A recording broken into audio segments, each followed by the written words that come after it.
Si tu as cliqué sur cette vidéo, c'est que tu rencontres certainement une baisse liée à tes performances sur Facebook Ads. Pas de panique, nous allons voir ensemble quelles sont les causes les plus fréquentes qui sont à l'origine de cette baisse et je vais te proposer ensuite quelques solutions pour essayer de résoudre cela le plus rapidement possible.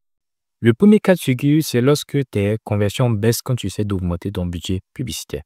Je vais prendre un cas vraiment pratique pour que tu puisses vraiment comprendre comment Facebook fonctionne et pourquoi tu fais face à ce type de baisse.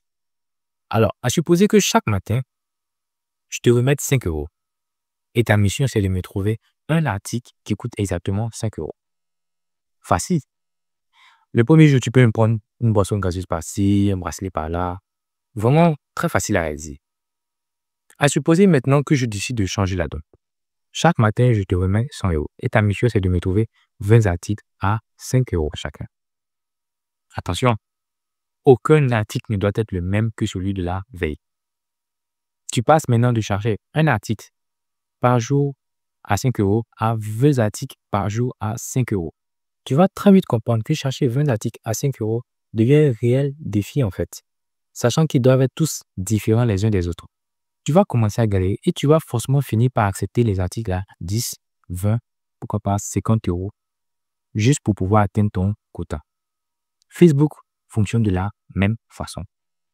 Si ton objectif c'est d'atteindre un coût par acquisition, qui par exemple qui est de 5 euros, et que tu dépenses par jour 20 euros, Facebook doit en théorie te rapporter 4 personnes qui sont susceptibles d'acheter ton produit, ce qui est tout à fait faisable. Mais quand tu passes à 100 euros par jour, tu demandes désormais à Facebook de te trouver 20 personnes uniques qui vont acheter ton produit. Et là, c'est comme trouver ces fameux 20 articles à 5 euros. Ça devient beaucoup plus difficile en fait. Facebook ne pourra pas toujours trouver des gens qui convertissent à exactement 5 euros.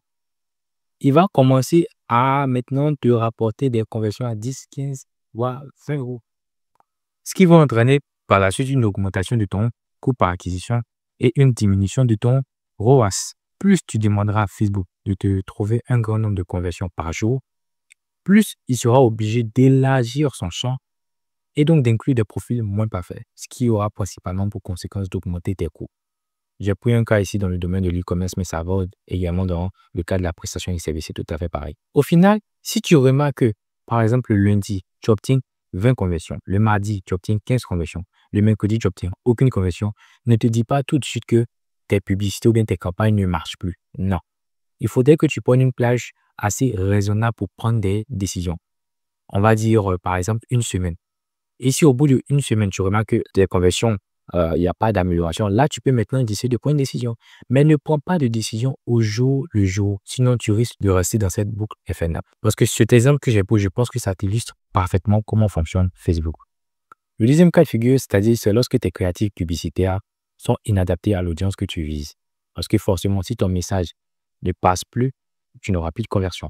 Donc, on va essayer de voir ça un peu plus en profondeur. Donc, il existe en fait 5 niveaux de conscience du marché qui sont regroupés en 3 catégories. Tofu, mofu, bofu, top of the funnel, middle of the funnel, bottom of the funnel. Pour dire en français, en haut de l'entonnoir, milieu de l'entonnoir et tout en bas de l'entonnoir. Lorsque tu lances tes publicités, Facebook va montrer d'abord tes publicités à les personnes qui se trouvent tout en bas de l'entonnoir. Donc, bofu. À un moment donné, il va chercher maintenant à monter progressivement pour aller chercher d'autres profils. Maintenant, ce qui va se passer en fait, c'est que vu qu'il va aller chercher des personnes, on va dire, qui ne font plus partie de ce bottom of the funnel en fait, de ce bas de l'entonnoir, tu risques de ne plus avoir suffisamment de conversions. Donc, tu comprends que plus tes publicités tournent longtemps, plus Meta sera tenté d'aller te chercher des conversions dans les autres segments de marché. Au final, ce que je veux que tu retiennes absolument de cette partie, c'est que si tu remarques que tes conversions baissent avant même que tu aies commencé à scaler tes campagnes, c'est que soit tes publicités ne sont pas bonnes ou ton offre n'est pas bonne. Tu ne parviens seulement qu'à convertir que les personnes qui sont à 2 doigts d'acheter. Je prends un exemple pour mieux illustrer cela. À supposer que on a Paul qui souhaite acheter une montre, et peut-être une montre, je sais pas, une montre Casio en particulier dans un magasin. Mais il remarque que ce magasin ne propose pas de livraison, par exemple. Et qu'est-ce qui va se passer? Lui, il s'apprêtait à partir en magasin et tout d'un coup, il voit ta publicité à toi. Elle peut-être moche, mais avec une offre peut-être pas très alléchante. Mais vu que tu proposes la même mode qu'il recherche, et tu lui proposes également la livraison, il sera tenté d'acheter chez toi. Il va passer commande. Donc, on va dire que c'est cette catégorie de personnes-là que vous parvenez à convertir. Donc, il faudrait que vous essayiez de revoir votre message publicitaire pour aller convertir encore plus de personnes. Alors, c'était tout pour cette vidéo. C'est une vidéo assez courte, tu sais, mais je me devais absolument de la faire parce que je recevais assez souvent cette question-là dans mes DM. Donc, j'espère que cette vidéo vous aura apporté un minimum de clarté à ce propos. Donc, si vous avez des questions, n'hésitez pas toujours à les laisser en commentaire. Si vous souhaitez également que je m'occupe de la gestion de vos campagnes publicitaires, vous trouverez un lien en description pour réserver directement un appel avec moi. Merci de m'avoir suivi jusqu'à présent. On se dit à très bientôt. Ciao.